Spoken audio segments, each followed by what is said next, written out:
there's a really, really important question Yes. that we need to address here. And that is the very famous, Absolutely. ask not what you can require of your government, but what can your government require of you?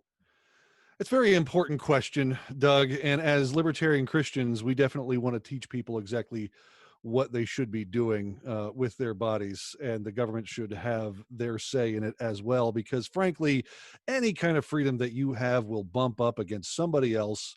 And we're going to need you to require, we're going to require you to wear certain things so that you don't infringe upon other people's freedom, because that's how freedom works.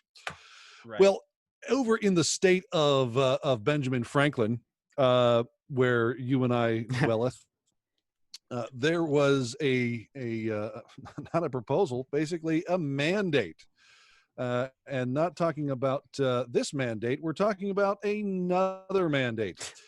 So we actually have a proposal in Pennsylvania where students are required to wear masks at all times here under the revised order of the state health department. Now, this is honestly, less than a week away from schools somewhat opening here in Pennsylvania. So the rules just change automatically. And so here we have the wonderful Secretary of Health, Dr. Rachel Levin, telling us that that the some group out there who knows about kids' health said, we want people, there we go. The American Academy of Pediatrics strongly endorsed universal masks. So they strongly endorsed it, but our Secretary of Health is going to require it. So the order applies to children older than 2 years old. Have you ever gotten a 3-year-old to do anything? I have a 3-year-old. She does nothing I ask of her. I can threaten to take away all her toys, and she's like, yeah, do it. Yeah. 2 years old, as just well. Just a heads up, your teenager will do that too. Well, yeah. Except for those with medical and mental health conditions for disabilities, blah, blah, blah, blah, blah, blah. They're only going to be able to remove their masks if they're eating or drinking. And they have to wear these face coverings all flippin' day. So I just thought, as Christian libertarians, I mean, we want people to be free, but if that freedom intrudes on another person's freedom, shouldn't we require then people to take measures to stop those anti-freedom freedom spreading germs? So I propose that to you. What can the government require of us as people who are free thinkers? And I leave that open to the table. Silence. There you go. Thank you. I win today. The video today. Is mine.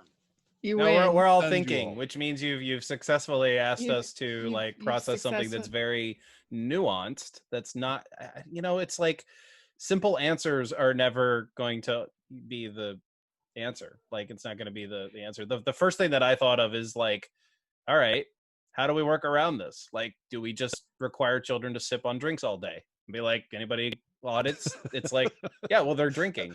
And they're 6 feet away. On the camelback, right? With those things. Right. There you go. Oh, there we go. Like, so honestly, this is sort of the way honestly, this would be my practical answer is you find ways around it. And my wife and I have talked about this, and we've been like, you know what? They're going to enforce it for like a week or two. And then they're going to realize this is ridiculous. And they're going to relax a little bit. And nothing's like, hopefully, nothing will actually happen. It won't be problematic for the school in terms of cases and things like that, because they're going to use reasonable and like normal measures, like things that people are just like, what we call common sense kind of stuff. I've got to say though, Doug, like, honestly, my faith in people resorting to reason and common sense left back in March. I mean, it's pretty terrible. Yeah. No, honestly, but the teachers' practical needs are going to be like, except for the people who are like super fearful, the teachers that are like, oh my goodness, we have to, like those people. Yeah, sure. But like the ones who are like, yeah, I'm kind of done with this. And you and I know, I mean, our children went to the same school for the last few years. And so we kind of know the school, and, there's some that are and some that aren't. It's kind of mixed. And so there are, I don't know, that's just kind of our guess. But honestly, I think that's the way it should go. Is we find ways to make the state's mandates obsolete, and you do it in ways that are not illegal, but you do it in ways that are like, all right, pretty much ignoring you. So civil disobedience for Doug. Oh yeah. Okay. Carrie, Well- you're the resident girl. What do you think? The resident girl. Because only girls are That in was school. What? Such a patriarchalist comment.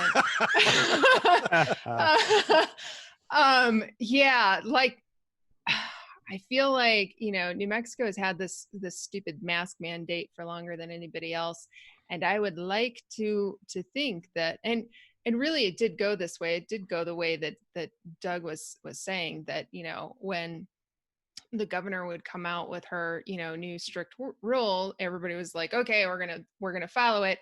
And then within a few days, there was, you know, people were relaxing, businesses weren't enforcing, and so that didn't change until the governor started, you know, threatening fines and taking away licenses and things like that. So, you know, what's going to happen at PA schools, I suppose that depends on how much of a tyrant your Secretary of Health or whatever her name is Basically, going this is to what's be. been happening at PA schools, where teachers stand in a line on the side of the road and say, oh, this is actually near your house, Doug, which is also near my house, strangely enough.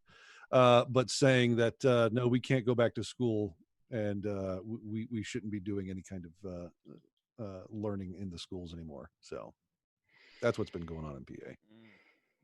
Because you can't learn outside of schools. Like outside learning of schools. only Yeah. happens in Here's schools. the other thing. There is a sense in which I want this to fail, so that we all become Yeah. homeschoolers or something better than the public education. So I don't mean homeschoolers literally, but like Right. we need more choice. I have heard that homeschool enrollments is up like 175% or something. Oh, Yeah, well, yeah. who knew? Yeah, it's insane.